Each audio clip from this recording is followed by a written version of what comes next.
Assalamu alaikum wa rahmatullahi wa barakatuh. Welcome to a new story. I heard it as a true story, and I decided to narrate it to you because it contains two most important lessons that I wish every single woman on earth would embody for a more pleasant life. Ibnillah. We'll call our main character Manal. Manal says, I got married at a young age. When I was 17, maybe even younger, my family encouraged me to get married, saying that a marriage is a protection for a girl and that every girl should get married. I heard this from everyone around me and they convinced me to go ahead with it. So I agreed. I was in the first year of secondary school at that time. I didn't know anything about the world or what awaited me. I just wanted to wear the white dress, the dream of every girl. I was so happy when I wore the ring and celebrated. We engraved our names on the ring. I had many dreams, just like a lot of girls do, but I didn't know what was hiding for me in the future. Our engagement lasted less than a year. I left school to learn how to become a good housewife.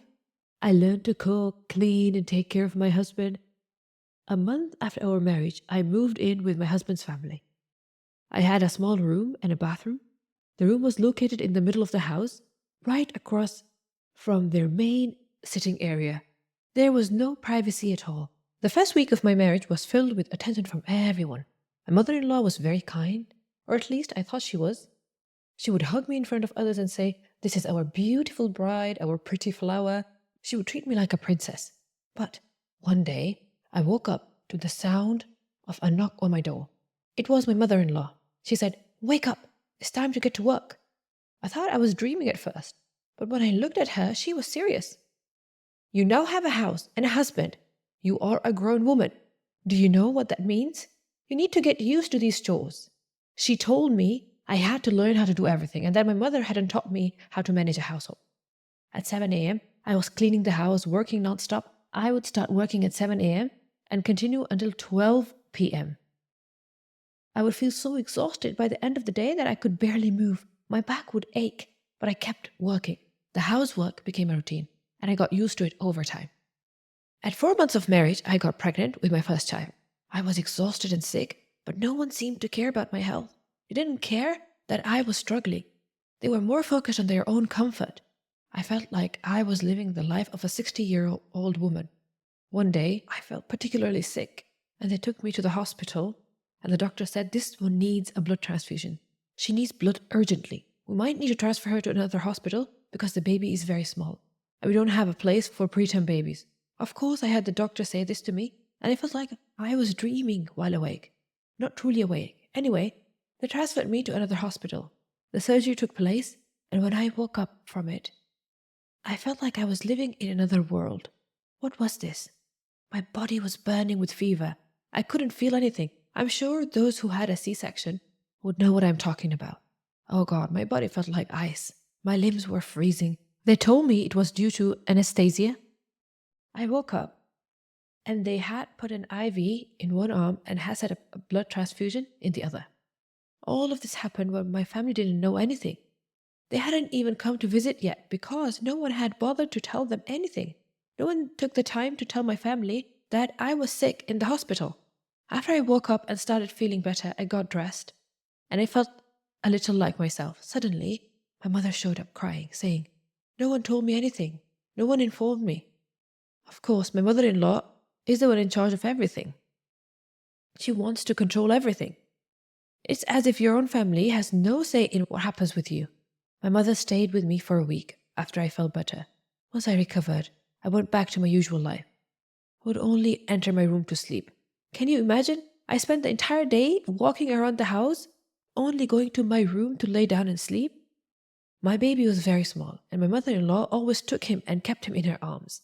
I tried to breastfeed him, but he wouldn't accept it because I didn't have any milk. I was too tired to feed him. How could I nourish a child when I myself needed treatment and nutrition? Let me make it clear. I'm not saying they were stingy with food.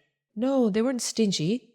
But my mental state wasn't good. I didn't feel like food had any taste. When I drank water, I couldn't taste it.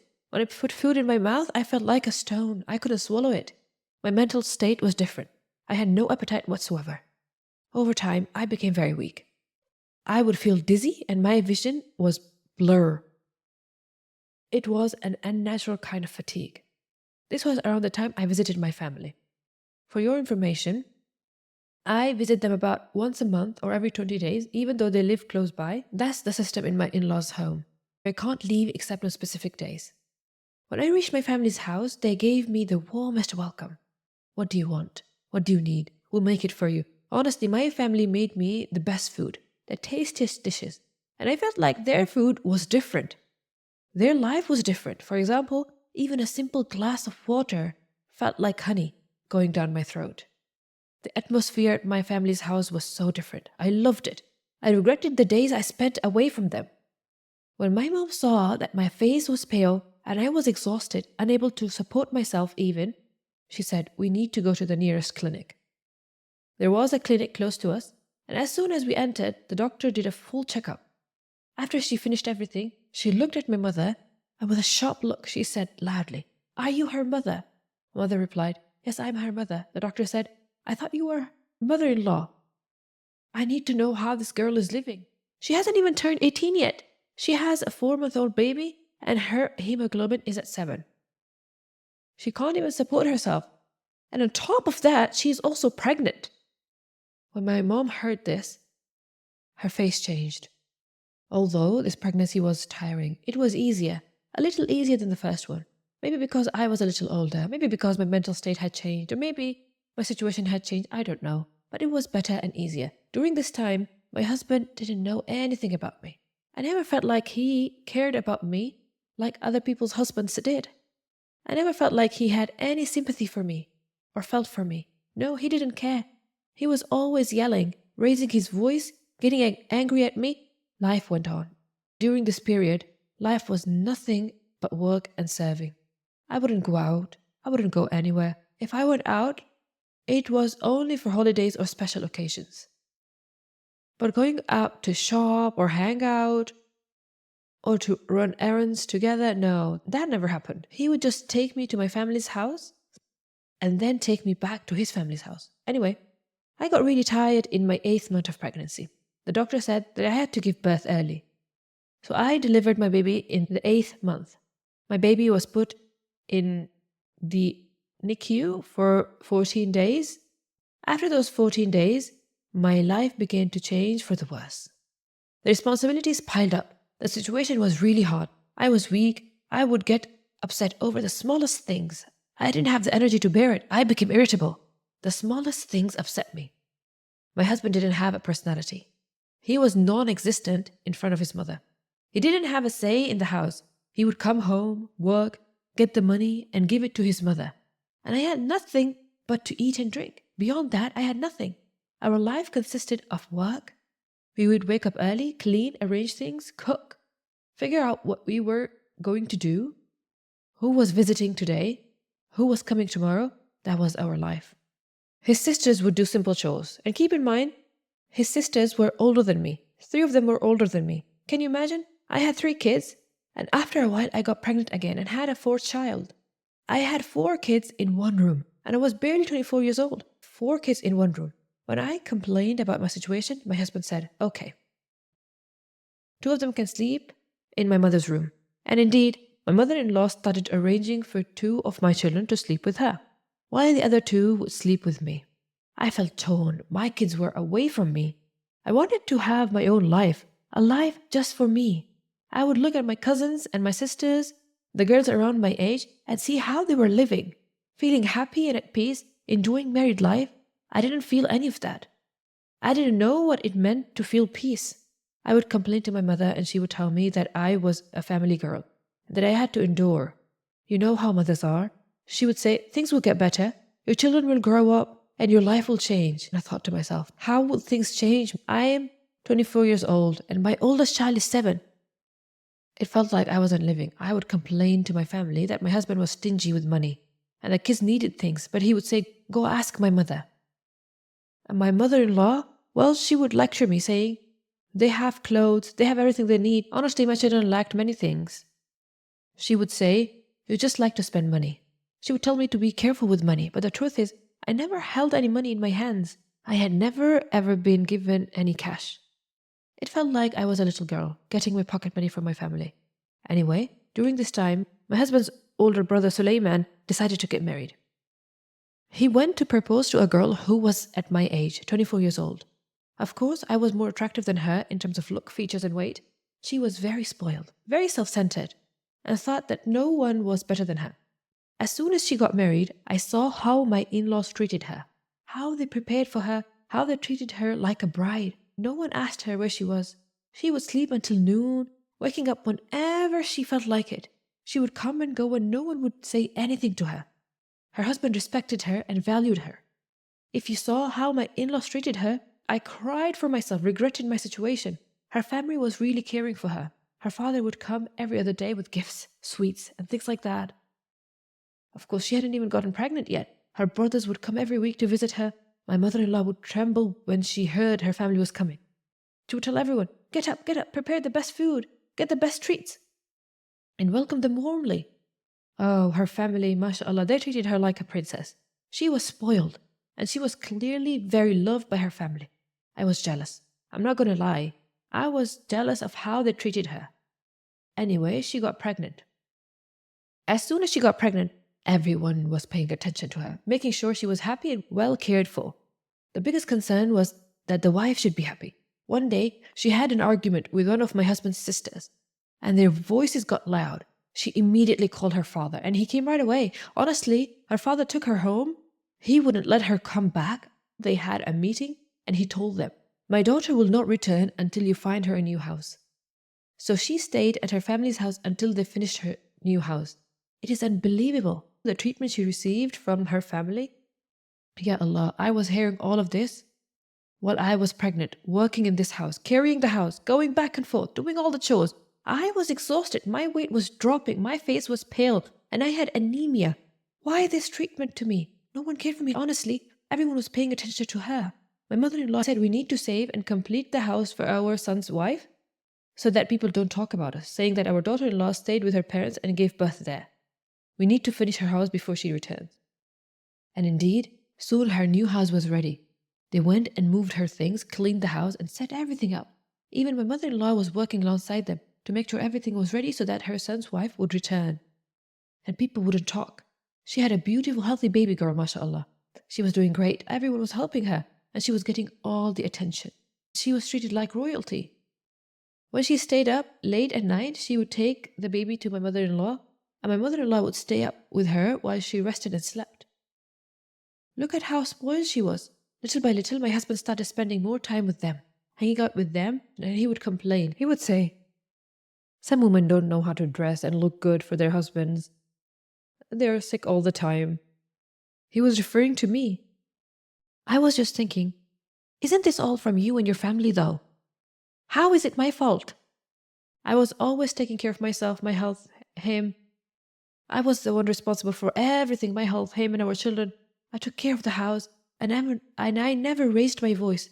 I never yelled at him. I never argued with him in front of his family. I always spoke to him calmly, even away from his family to keep our problems private. But still, he would insult me and put me down. He would curse me, yell at me, and say words I can't even tell you. I knew it was his right to expect me to look good, to dress up for him. I would tell him, please give me some money so I can change my appearance. Buy me some new clothes. I want to look good for you and for myself. But he would get angry at me.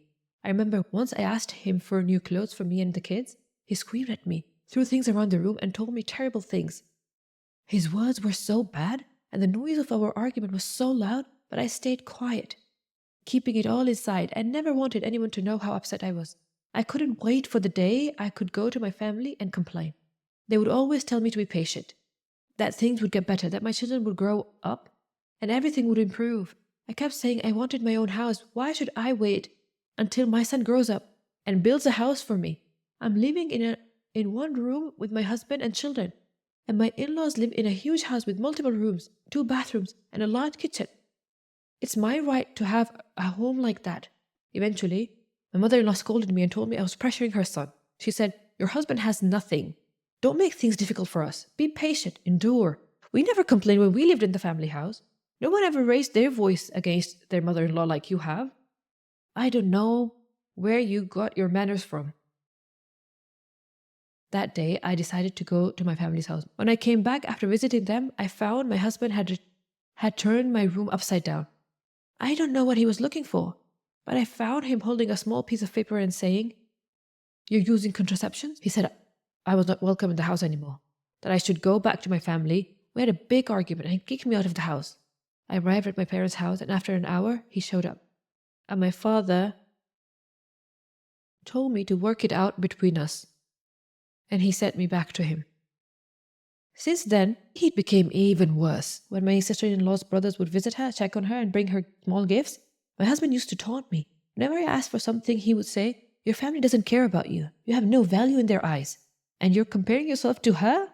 In reality, her family was attentive. They cared about her. They asked about her. And they checked on her regularly, even in small ways. But for her, those small gestures meant a lot. Because my husband's family knew that her family values her a lot. So they treated her like her family did. And that's how she was supported and cared for. One day, I overheard them talking about marrying him off again to one of my sister-in-law's relatives. Of course, I got furious. I couldn't control myself. I screamed at him at the top of my lungs. "You mean, horrible person. Why are you even thinking about marriage? Build me a house first. Provide for me and my children. Only then think about marriage." You wouldn't believe what he did to me. He beat me. He beat me so badly that my eyes were swollen. I didn't want to go to my parents' house because I knew they wouldn't get me my rights. They wouldn't give me justice. For all these years, my family would say to me, "Go back, be patient and endure." But they didn't have any solutions, so I went straight to my uncle's house. My uncle? My father's brother. My uncle was already against the whole situation and he started talking to me, calming me down and telling me, "Listen, your husband will never listen to anyone. If you want me to help you, you have to listen to me. No one can stop your husband's actions except the law. You should go and file a complaint. Ask for support. Request a home. Ask for financial support. And demand a decent life. You can't keep silent. If you stay quiet and shy, you won't live peacefully. Your father can't do anything for you. He is a weak person. Besides, he will only do what he thinks is right. But I will stand with you. I will go with you to the court. Anyone who tries to stop you, I'll stand up to them." And I thought to myself, oh, involve the police, it can get ugly. I didn't want to do that. But I felt so helpless. I thought about what my uncle said, that my situation will never change if I don't take some bold steps. And I was done with my life. So that night, I filed a complaint. The court transferred the case to Family Protection Services. In the beginning, my family was upset with me. I spent about 7 or 8 months without them talking to me or even allowing me to visit them. The reason was that I went and filed a complaint. Even though they didn't agree with what my husband was doing, they didn't want me to file the complaint because of what people would think. But I asked myself, how long could I remain silent? If I kept silent, what would happen to me? I won't deny that I was afraid of my family's reaction, my husband's reaction, and society's judgment. People would ask that how could you file a complaint against your own husband? But Alhamdulillah, by Allah's mercy, Uncle was the first one to support me. And all of his children stood by me. Alhamdulillah, they contacted him and the court ruled in my favor. I was awarded child support, a house for me and my children, and a monthly allowance. He was ordered not to raise his hands against me ever again. I was also given compensation for medical expenses due to all the damage he had caused me. I moved into my own home. From that day on, he started doing things right. He paid for all my expenses, bought things for the house, and started providing for us. He said, "Just ask and I will give." The money he was hiding for his second marriage, he used it to get me a house. It is a simple house, but I'm comfortable and content. It is the life I had dreamed of. It is my basic rights. My children are now older. They are receiving the best education, the best care. I lack nothing. My face is glowing, my health has improved, and my vitality has returned. Since then, by Allah's mercy, I've been living peacefully and comfortably. Alhamdulillah, I now understand life better. So never think of giving up your rights out of fear of what people will say. People's words won't feed you, won't help you, won't benefit you. Let them say whatever they want. but you should focus on your own peace. You are the one who needs to be at ease, you and your children. If I had stayed silent and accepted the situation, I might have died from the mistreatment. I am living peacefully and happily. I wish I had gone to my uncle earlier. I wish I had taken this step from the beginning when he started treating me badly. That is it for Manal's story. Ladies, your family is your protection. Never tell your husband about their weaknesses. Only say positive things about them. And mothers, please regularly check up on your married daughters. Ask them how their day was. Ask them if they need anything. Even the teeny tiny gifts that you can send them occasionally would give a strong message that this girl has a backing, that she is valued and cared for. And even more important is the role of fathers and brothers. Number 2. Ladies, Islam encourages us to deal with people with ihsan. However, with certain people, ihsan doesn't work. It is a very good strategy to have a balance in your life. Allah subhanahu wa ta'ala says in Surah Al-Rahman, وَالسَّمَاءَ رَفَعَهَا وَوَضَعَ الْمِيزَانَ. And the heavens He has raised high, and He has set up the balance. وَوَضَعَ الْمِيزَانَ. So the balance that Allah has placed in this world is a very good thing to adhere to. There needs to be a balance in give and take. If you are giving selflessly, that is very good. However, if you're giving at the expense of yourself, that is not a good thing. It gives a clear message that you don't value yourself. So why would anybody else value you? As you saw in the story, Manal's sacrifices should have made her beloved to everybody. But the opposite happened. You know, when you do too much for other people, they start taking it for granted. They start expecting that of you, and they start taking it as their right. And for whatever reason, you stop doing all those extra services, and they start feeling like you're neglecting them, that you're not giving them their right. That's it for today. Subhanakallah wa bihamdik, nashhadu an la ilaha illa ant, nastaghfiruka wa natubu ilayk. Assalamu alaikum.